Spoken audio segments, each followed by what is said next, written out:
విజయనగరం, విశాఖపట్నం జిల్లాల్లో ఉగాది సంబరాలు ప్రజలు భక్తి శ్రద్ధలతో ఘనంగా నిర్వహించుకున్నారు.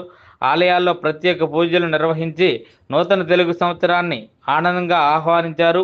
విశాఖపట్నంలోని సిరిపురం ప్రాంతంలో ఉన్న విఎంఆర్డీఏ చిల్డ్రన్ ఎరీనాలో నిర్వహించిన ఉగాది వేడుకల్లో భీమిలి ఎమ్మెల్యే గంటా శ్రీనివాసరావు పాల్గొన్నారు.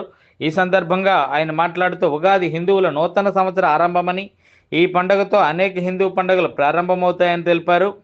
విశాఖ జిల్లా collector Harender Prasad, joint collector Vidyadhari పాల్గొన్న ఈ కార్యక్రమంలో పండితులు పంచాంగ శ్రవణం నిర్వహించి నూతన సంవత్సర ఫలితాలను వివరించారు.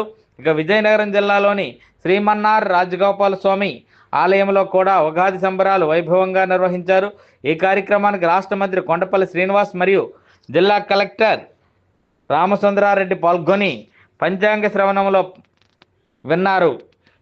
అలాగే విజయనగరం జిల్లాలో జనసేన నాయకులు, నాగవంశ సంక్షేమ సంఘం అధ్యక్షులు అవనాపు విక్రమ ఆధ్వర్యంలో నాగవంశ వీధిలో ఉన్న కమ్యూనిటీ హాల్లో ఉగాది సంబరాలు నిర్వహించి పంచాంగ శ్రవణం నిర్వహించారు.